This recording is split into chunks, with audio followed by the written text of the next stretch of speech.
Yeah, I truly believe like privacy is overrated, but just average people, their privacy is worthless. No one care.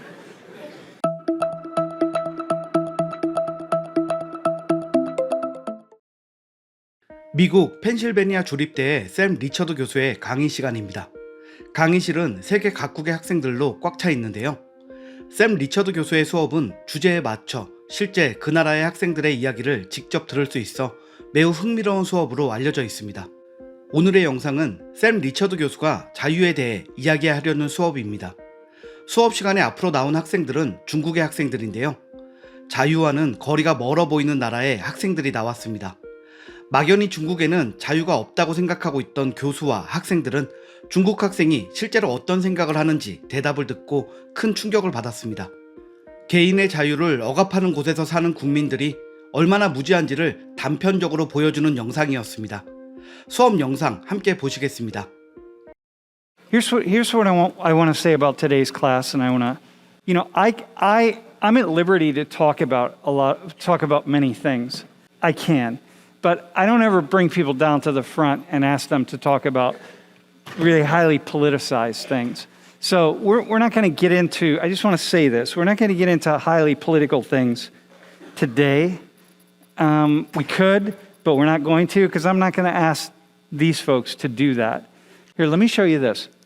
This is something we've already talked about, but this was a poll done, at the end of last year. Do you accept or oppose the use of COVID-19 tracing, like contact tracing, which was what we just talked about, like on your phones?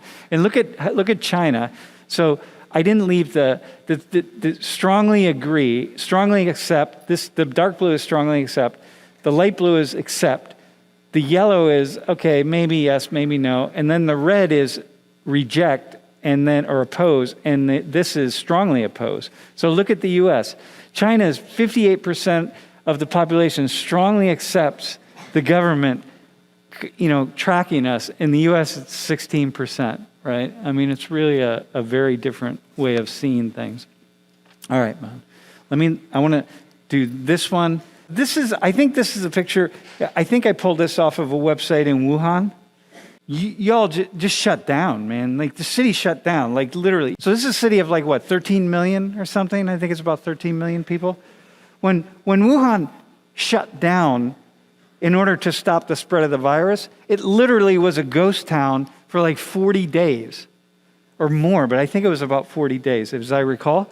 Like a ghost town. I mean, there's nothing. You didn't leave your house, nothing. People delivered things to your door or to outside, but it was the streets are never empty because there's so much traffic in China everywhere, right? Were any of you weren't there, but were any of you there during the beginning of the pandemic? I was in Wuhan at that time. Yeah? Yeah, just after I left Wuhan, then I went to Nanjing, and then Wuhan was shut down. And then from Nanjing, I went to Beijing, and then I went back to America, then Nanjing shut down and Shanghai shut down. So we already talked about this question, right? What's it like to have a really strong government and lots of rules? And because, we don't have a strong government and rules, right? Here, I don't even know, whatever. Everyone just kind of does their own thing, right? In comparison. And so what you all are saying is yeah, whatever, it just is. You're just living. Do you feel like your personal freedoms taken away by having a government with really strong rules? Do you have a thought on that? I feel the same. I live in China and I live in here. Yeah. 1 second, right? I want to say something to the class. Listen, class.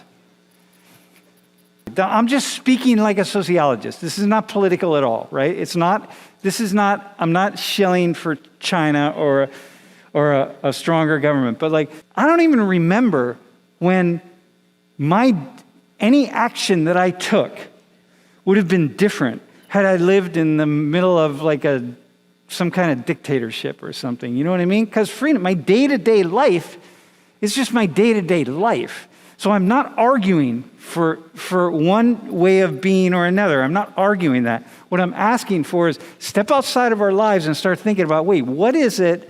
What is freedom really? And what's it mean for me? So Go ahead. Who was going to talk? You were going to talk. I would just say freedom is very hard to measure. It depends on what you're talking about. Okay. Like in China, you Talk about just your day-to-day life here at Penn daily State. life. It's about the same. Like in China and in the United States, I think they all agree with it. And like my personal stories, when I first came to United States for high school, my high school classmate asked me, "Do you feel more freedom?" Because whatever bad happens in China, I'm like, where did you know all of this? I feel completely the same. Completely the same. Somebody else who would want to say something. Like I watched a documentary filmed by a foreigner lived in China for 20 years, and he described like the freedom in China is freedom of like far from fear, because you don't have like firearms or like drugs like that. So it is very like you will feel safe to walk down the street like in the midnight, but I will never do that here in the US. But I also feel like they have a little bit like too strict limitation on entertainment, like how the content was created. Right, I got you. So Yeah, I felt like that is kind of like too harsh. Yeah, okay.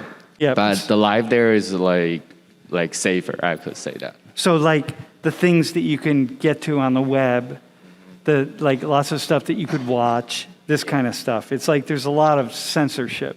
Yes. And I think about what if I were walking around the class right now and looking at like what are the things that people look at or are looking at or have looked at on their phones and all that. Most of it's just stupid shit anyway. So it's like whatever, censor it. Like my God, like what's it? But some things really matter. Some things get censored that actually really matter. But things get censored here.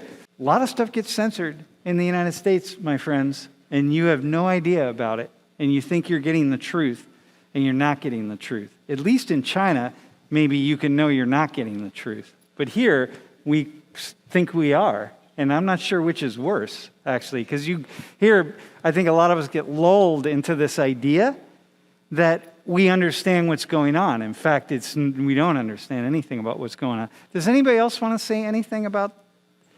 Yeah, I truly believe like privacy is overrated.